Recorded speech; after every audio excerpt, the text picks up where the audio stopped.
창세기 40장 1절부터 15절까지의 말씀을 저와 여러분이 한 절씩 교독하고 말씀 나눕니다. 그 후에 애굽 왕의 술 맡은 자와 떡 굽는 자가 그들의 주인 애굽 왕에게 범죄한지라. 바로가 그 두 관원장 곧 술 맡은 관원장과 떡 굽는 관원장에게 노하여 그들을 친위 대장의 집 안에 있는 옥에 가두니 곧 요셉이 갇힌 곳이라. 친위 대장이 요셉에게 그들을 수종들게 하매 요셉이 그들을 섬겼더라. 그들이 갇힌 지 여러 날이라. 옥에 갇힌 애굽 왕의 술 맡은 자와 떡 굽는 자 두 사람이 하룻밤에 꿈을 꾸니 각기 그 내용이 다르더라. 아침에 요셉이 들어가 보니 그들에게 근심의 빛이 있는지라. 요셉이 그 주인의 집에 자기와 함께 갇힌 바로의 신하들에게 묻되 어찌하여 오늘 당신들의 얼굴에 근심의 빛이 있나이까? 그들이 그에게 이르되 우리가 꿈을 꾸었으나 이를 해석할 자가 없도다.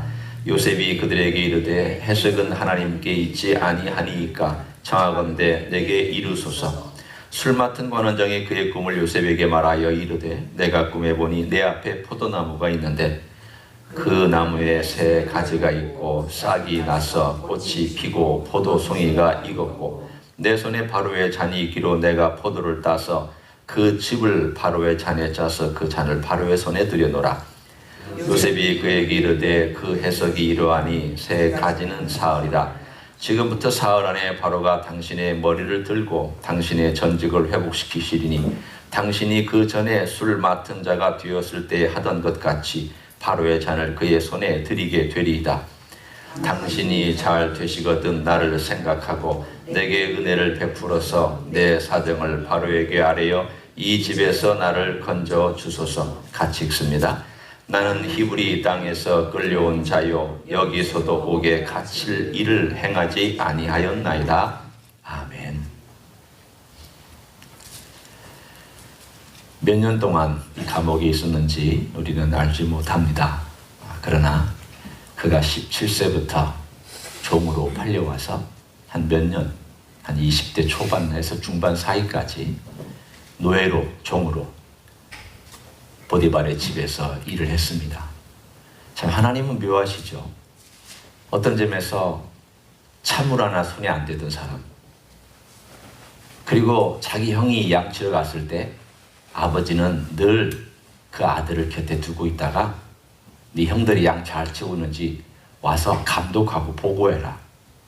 그런 일만 하던 총망받고 사랑받던 이 요셉이 가장 허드렛 일을 하는 노예로 팔려왔다는 것이 참 얼마나 하나님께서 한 사람을 훈련시키는 참 절묘한 방법인가요? 전혀 안 할 것 같은 사람. 만약 요셉이 가나안 땅에 그냥 남아 있었다면 어떤 사람이 되었을까? 상상이지만 여러분이 한번 해보세요. 요셉 어땠을까요? 건방져졌겠죠. 교만해졌겠죠. 아버지의 사랑은 듬뿍 받지만 형들에 대하여 물론 정직하게 대했겠지만 그러나 형들의 형편과 사정을 사실은 고려하지 아니하고 곧이곧대로만 얘기하고 또 자기가 본 그대로 얘기하기 때문에 미움을 많이 받으면서 여러 면에서 볼 때 과연 얼마나 성장했었을까 의문이 들 수 있습니다. 그런데 하나님께서 종으로 노예로 팔았습니다. 그리고 정직의 대가로 보디발의 아내를 거부했다는 그 정직의 대가로 깊은 감옥에 갇혔습니다. 그 감옥도 사실은 어떤 감옥이냐? 내일 끄집어내서 사형시켜도 되는 정치범들이 갇히는, 정치범들이 늘 여기 갇혔다가 얼마 있다가 만약에 사형운동가 나면 그냥 목이 잘리거나 아니면 풀려날 수도 있는, 그야말로 하루하루가 자기의 생명과 딜하고 있는 그러한 감옥 속에 갇혀 있습니다. 만약 보통 사람이라면, 아니 보통 신앙인조차도 여기에 들어갈 수 있는데 이렇게 내가 하나님을 섬겼는데 이런 결과가 나온다면 여러분 같으면 어떤 말을, 어떤 신앙 고백을 하겠습니까? 하나님 잘 섬겼습니다. 팔려왔습니다. 열심히 성실하게 일했습니다. 하나님 아버지 앞에 큰 범죄할 수 없다라고 거부했습니다. 감옥에 떨어졌습니다. 감옥에 있는데 풀려날 기미가 보이지 않습니다. 아무것도 없습니다. 그러면 그 마음속에 아마 셋 중에 하나가 될 거예요. 첫 번째 하나는 에이, 이런 신앙 쓸데없다. 완전히 버려버리는 그런 사람이 있을 수 있고요. 두 번째, 신앙은 버리지는 못하지만 절망하고 좌절하는 사람, 그런 신앙이 있을 수 있습니다. 하나님 풀어주시지 않고 왜 이렇게 오랫동안 이러시는 겁니까? 아니, 하나님, 제가 하나님을 섬기는데 어찌 이럴 수 있습니까? 절망하고 좌절하는 그리스도인. 그러나 요셉은 이 감옥에 와서도 그가 오늘 술 맡은 관원장과 떡 맡은 관원장을 섬기고 돕고 그리고 해석은 하나님께 있다라고 얘기하는 그 입술의 고백이 자연스럽게 튀어나오는 걸 보면 그는 이 감옥 속에서도 그 신앙을 유지하고 있다는 것을 알 수가 있습니다. 참 신기한 사람입니다. 아니 20대의 약관의 나이에 어떻게 이렇게 어려운 상황을 잘 받아들일 수 있을까? 아니 20대 나이의 나라면 내가 만약 이런 상황이라면 어땠을까? 여러분 한번 생각해 보신 적 있으십니까? 20대 나이에 내가 요셉과 똑같은 상황에서 노예로 팔려고 이렇고 이런 과정을 겪었다면 나는 하나님께 대하여 뭐라고 얘기를 하고 있을까? 참 신기한 사람입니다. 그러나 우리가 요셉을 생각하기 전에 또 하나 생각해야 될 게 뭘까요? 하나님의 은혜가 그에게 늘 있었다는 것을 우리는 알 필요가 있습니다. 하나님께서 그를 덮어주고 계셨다는 것을 우리는 알아야 합니다. 인간이 뛰어나고 특징이 있고 하는 것도 하나의 여러 가지 이유가 될 수 있지만 그것이 먼저가 아니라 하나님께서 늘 같이 계셨는데 그 같이 계셨던 그 사람만 느낄 수 있는, 그게 애굽이든 그게 감옥이든 그게 사망의 음침한 골짜기든 하나님과 동행하는 사람만 알고 있는 그 신앙의 비밀을 요셉은 갖고 있었습니다. 성경에는 그것을 자세하게 묘사하지는 않지만 단순하게 하나님이 함께 하셨다. 그래서 하나님께서 사람들에게 은혜를 입게 하셨다. 그리고 하나님께서 그를 형통하게 하셨다. 어제 얘기했습니다. 형통이란 단어는 잘 먹고 잘 사는 것이 아니라는 것을 얘기했습니다. 형통이란 어느 곳에 있든지 하나님이 동행함으로 그 사람 안에 평안이 있고 그 사람이 그 상황을 두려워하지 아니하며 비록 그 상황 때문에 이 상황을 어떻게 좀 나가고 이것을 뚫고 가야 되지만 내 힘에 부닥치는 어떤 것들과 내 힘의 약함 때문에 움츠러들 수는 있어도 그러나 신앙마저도 움츠러들지 않는 그것, 그게 형통케 되는 내용이라고 함께 나눴습니다. 오늘 요셉을 보시면 40장에 나와 있는 이 이야기가 그 이야기입니다. 언제가 될지 모르지만 적어도 우리는 압니다. 이때가 28이라는 것을 압니다. 왜 그럴까요?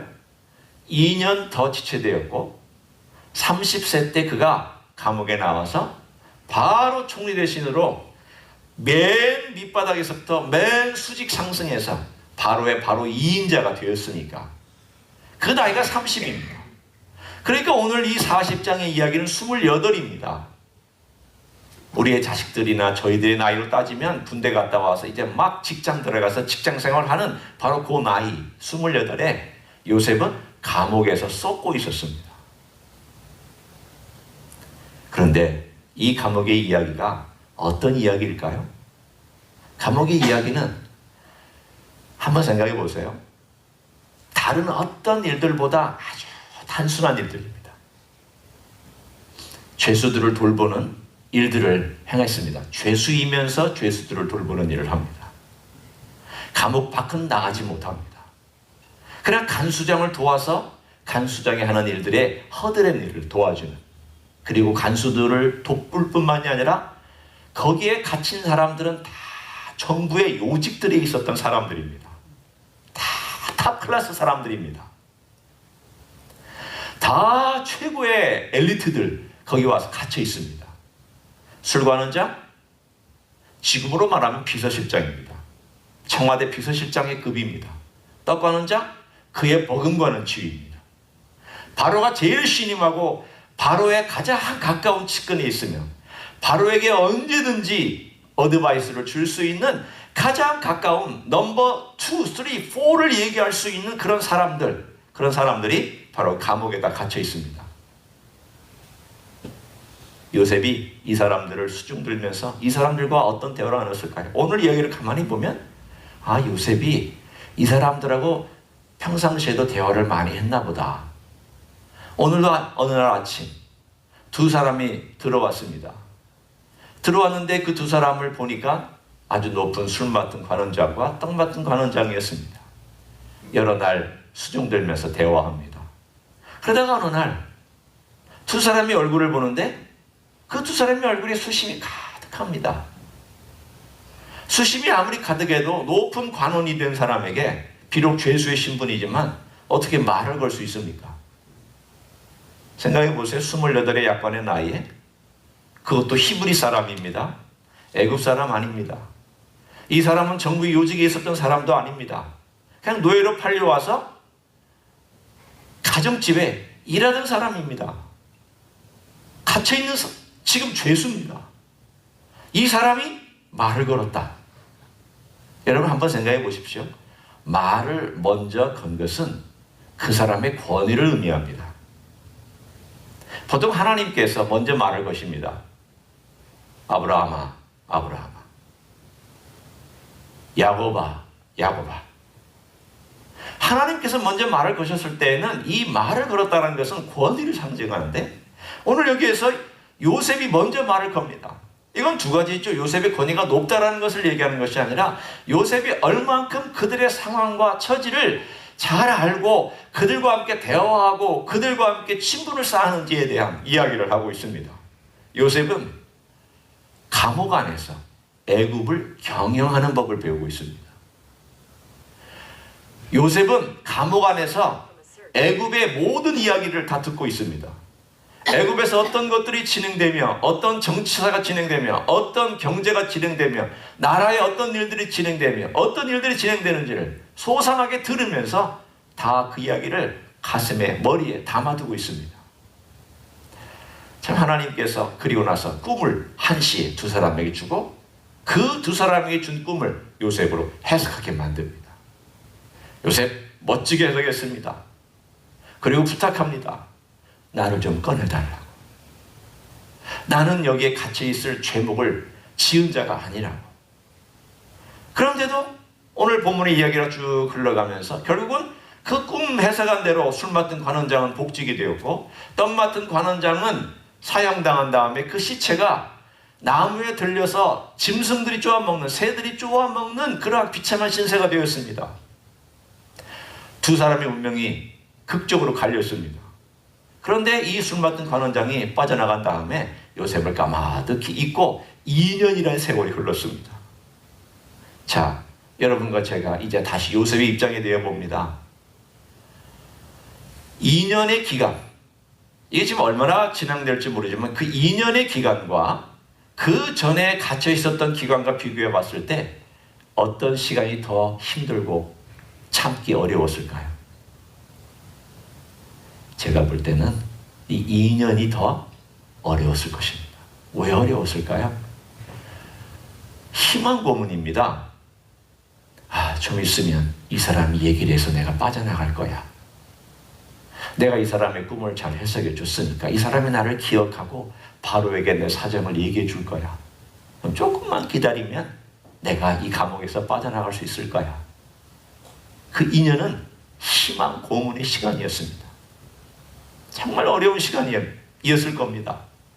아마 제가 요셉의 입장이 되어서 신앙으로 잘 견디고 있다 할지라도 이 2년만큼은 하나님께서 그를 마지막으로 테스트하는 시간이었을 겁니다. 훈련의 시간이기도 하지만 그의 인내를 훈련하는 시간이었고 테스트하는 시간이기도 되었을 겁니다.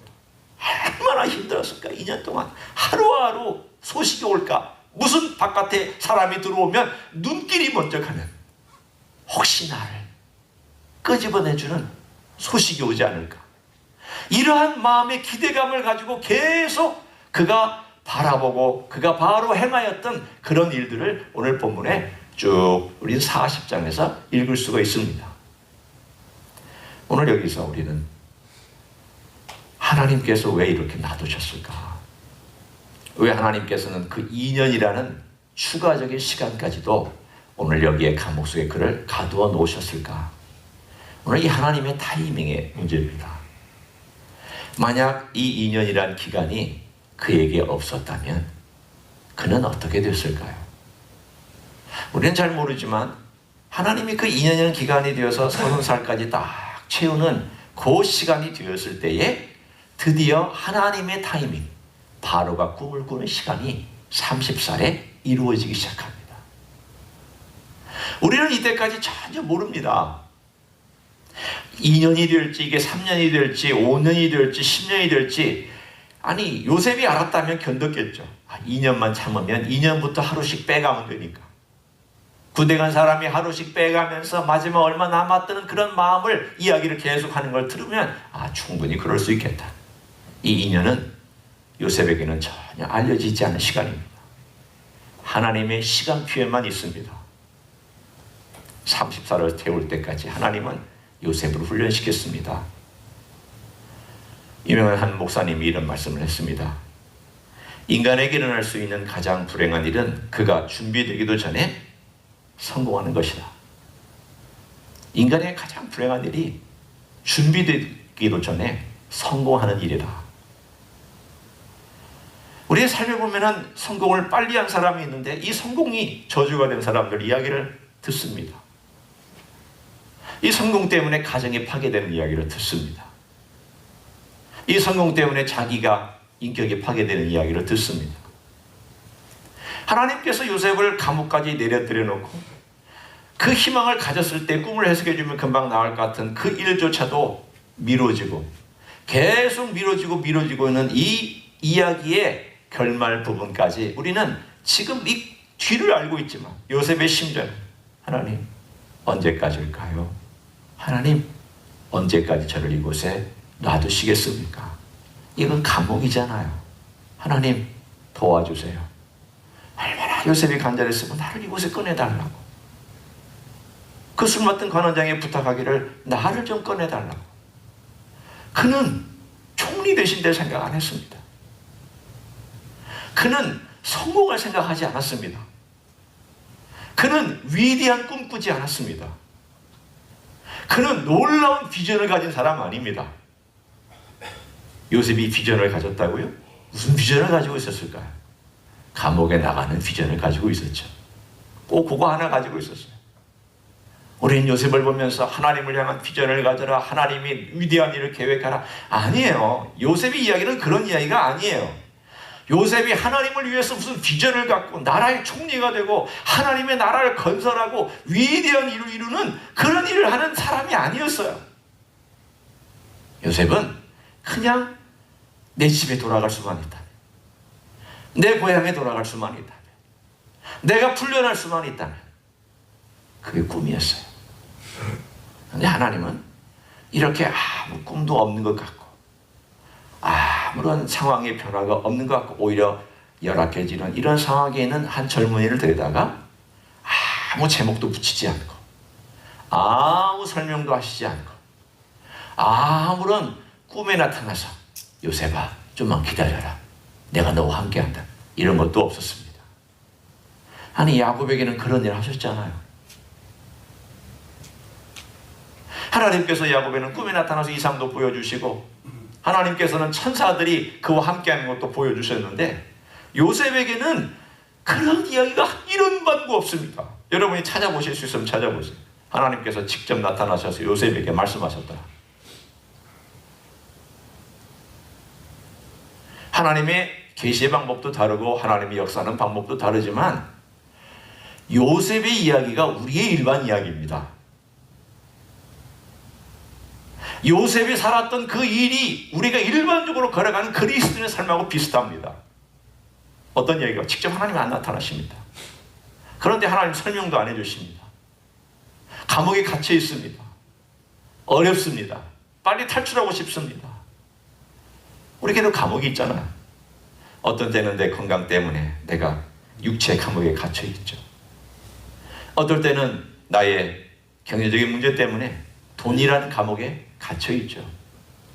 어떨 때는 직장의 어려움 때문에 직장에 갇혀 있는 것처럼 느껴지죠. 어떨 때는 내 삶의 한계 때문에 늘 감옥에 갇혀 있는 것처럼 답답하게 느낄 때 있죠.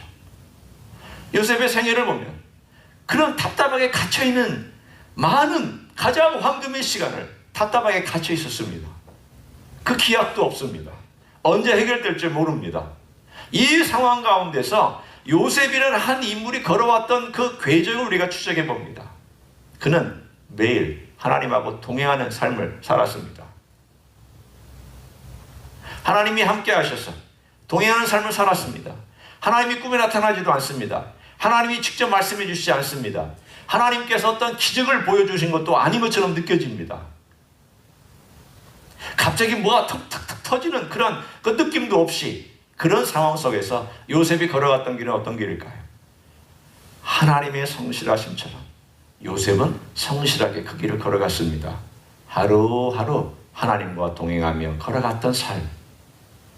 하루하루 하나님 아버지 앞에서 하나님을 인정하고 꿈을 꿨을 때는 그들의 꿈을 해석해 주면서 꿈의 해석은 하나님께 있다라고 나에게 얘기해 달라고. 생각해 보세요. 그가 이 꿈을 이렇게 바로 해석해 줄 수 있었던 이유는 어디에 있었을까? 하나님께서 물론 알려주셨겠지만 그가 하나님과의 관계가 얼마나 밀접했으면, 그가 평소에 얼마나 하나님과 동행하는 삶을 살았으면, 영적인 면에서 얼마나 훈련받았으면 이렇게 꿈을 해석해 줄 수 있었을까? 28의 나이에. 이걸 생각하셔야 됩니다. 요셉이 꿈을 해석할 수 있었던 것은 번뜩이는 무슨 지혜를 처음 태어날 때부터 갖고 있었다. 그건 우리가 모릅니다. 하나님이 어떤 머리를 주셨는데 우리는 그건 모르는 일입니다. 다만 한 가지 명확한 건 있습니다. 요셉이 풀팔려온 날부터 이 28이 되는 시간까지 매일매일 삶 속에서 하나님과 동행하는 삶을 살고 있었는데, 동행하는 삶을 살고 있다가 그 두 사람의 안색을 살피고 그 꿈을 듣는 순간 하나님과의 동행하는 그 실력이 해석으로 나타난 것입니다. 영적인 실력은 매일매일 쌓아가야 됩니다. 어느 날 갑자기 생겨나는 거 아닙니다. 기도 매일매일 쌓아야 됩니다. 어느 날 갑자기 기도할 줄 아는 건 아닙니다. 영성 매일매일 쌓아야 됩니다. 어느 날 갑자기 영적으로 번뜩이는 거 아닙니다. 영적으로 늘 주님과 동행하고, 영적으로 늘 주님의 말씀을 생각하고, 영적으로 주님 앞에 묻고, 답이 나오지 않을 때에는 주님 앞에 호소하고, 그리고 주님 앞에서 단순한 일이라 할지라도 그 단순한 생활 속에서 주님이 어떻게 나를 인도해 가시는가 라고 하는 것들, 늘 주님과 함께 동행하는 삶을 살아가는 그 삶의 어느 순간인가 그 영성이 발휘될 때가 나오기 시작합니다. 요셉의 이야기는 우리의 이야기예요. 야곱의 이야기는 들쑥날쑥하고 어려움이 많고 또 꿈도 있고 천사도 보고 하는 이야기지만, 그건 좀 우리하고는 어떤 면에서 볼 때 야곱의 기질은 우리하고 맞지만 하나님이 역사하시는 방법은 우리의 방법과 조금 다른 방법이에요. 그렇게도 하실 수 있지만 일반적인 방법은 아니에요. 일반적인 방법은 어디에 있을까요? 요셉의 이야기에 있습니다. 요셉의 이야기에. 오늘 우리 다시 한번 생각해 봅니다. 이 감옥 속에서 어떻게 할까? 오늘 우리는 이제 요셉의 이야기를 알고 있잖아요. 그리고 오랜 이야기들을 알고 있어요. 하나님, 저에게 이 감옥, 이거 감옥이 아니라 우리는 이 감옥을, 물론 언젠가는 주님께서 이 감옥을 좀 빠져나가게 해주시고 이 감옥을 변화시켜 주시기도 하시겠지만, 주님, 제가 여기에 있는 동안 답답하고 어려운 시간 속에서 뭘 배워야 할까요? 요셉이 배운 것을 제가 예를 듭니다. 그는 애굽의 경영을 배웠고요. 그는 거기서 인간관계를 배웠고, 그는 거기서 인내를 배웠습니다. 성실함을 배웠고, 그리고 하나님과 동행하는 법을 배웠습니다. 하나님과 함께 늘 하는 법을 그는 17세부터 28세까지 11년 동안 배웠습니다. 그리고 나머지 2년 30세 될 때까지 13년을 보디발의 집에서 감옥에서 배웠습니다. 우리에게 13년은 어떤 기간일까요? 혹은 우리에게 추가적으로 기다리고 있는 2년이라는 기간은 무엇일까요? 여러분의 삶에 기도하는 제목이 그것이 될 수 있죠. 앞으로 여러분이 하고자 하는 어떤 일들이나 꿈이 또는 하나님께 기도드리는 그 제목들이 어쩌면 13년의 기간과 맞아떨어질 수 있고 2년이란 기간하고 맞아떨어질 수 있습니다. 꼭 2년이란 얘기가 아니고요. 상징적으로 그렇다는 뜻이죠. 그렇다면 우리가 어떻게 해야 할까요? 요셉이 했던 것처럼 매일매일 주님과 동행하는 삶. 이것이 해답입니다. 그러면 어느 순간인가 하나님께서 창을 딱 덮으시고 요셉아, 다음 장 열자. 네 장, 여기서의 장 끝났으니까 이제 다음 장 열어. 하나님이 열어주실 때가 와요. 내가 열지 않아도 하나님이 열어주실 때 그 열어주시는 장을 들어가고 하나님이 움직여주실 때 움직여주시는 그 길을 따라가면 돼요. 이곳에 있으라면 이곳에 있고 가라면 가고 머물라면 머물고 그리고 움직이라면 움직이고 창을 닫으라면 창을 닫고 창을 열라 하면 창을 열고 그렇게 우리 하나님께서 때가 되면 그분의 타이밍에 일해 주실 줄로 믿습니다. 그런 삶을 살아가시기를 예수님의 이름으로 간절히 축원합니다. 기도하시겠습니다.